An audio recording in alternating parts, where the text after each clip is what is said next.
Back to our top story, the Occupy Wall Street protests in New York and the U.S. To talk more about the situation and what it all means, joining us now is Stephen Lendman, who's an author and a blogger. Thanks for being with us. Stephen, what do you think the outcome of these demonstrations will be?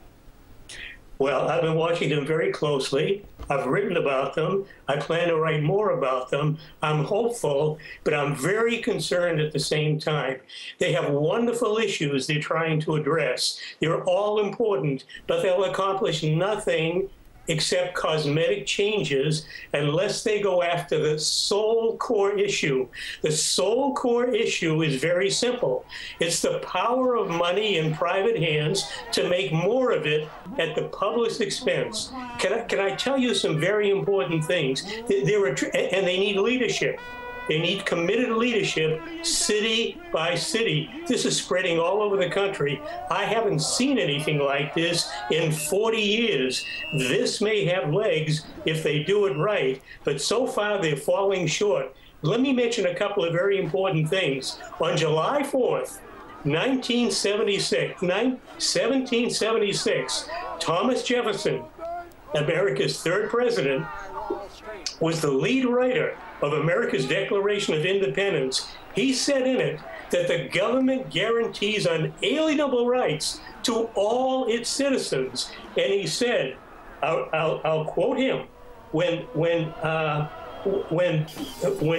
any form of government becomes destructive of these ends, it is the right of the people to alter or abolish it and to institute new government. He said one more important thing about bankers. He railed against bankers. He said, quote, "I believe that banking institutions are more dangerous to our liberties than standing armies.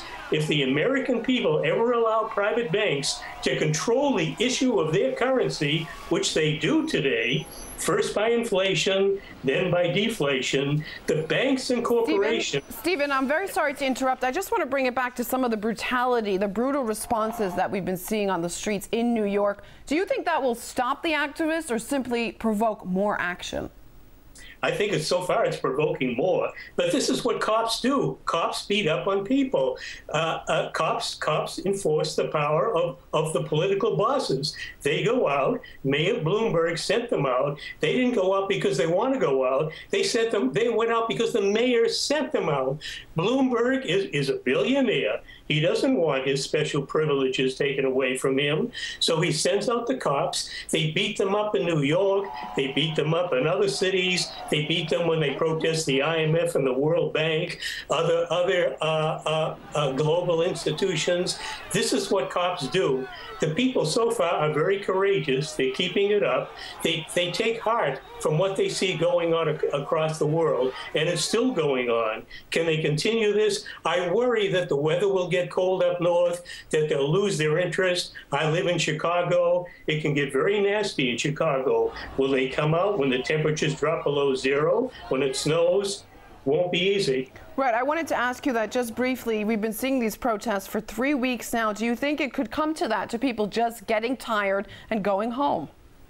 Oh, exactly. That's what usually happens. And that's what the power elite hope for. They'll let this play out. They'll send the cops out a little bit. And instead of beginning in the spring, which is what I wish they did, they began in the fall. And again, it's going to get cold all too soon. Come November, it'll start getting very cold in Chicago. It'll get down in the 40s and the 30s, around the freezing mark. Well, at least people come out.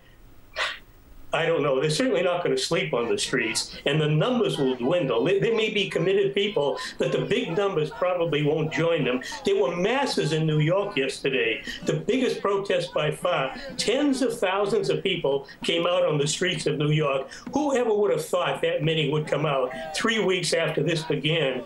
Maybe this can spread in those big numbers across America. It did in the 1960s, and there was civil rights reform. It did earlier for labor. There was labor reform. Maybe you can do it now to get the kind of reforms these people want, but it won't be easy. It won't be without commitment, and it won't ever happen unless they address the core issue of money power in America. It's got to go back to public hands. Nothing will get done unless that happens. All right, Stephen Lendman, radio host, author, and blogger, thank you very much for your analysis.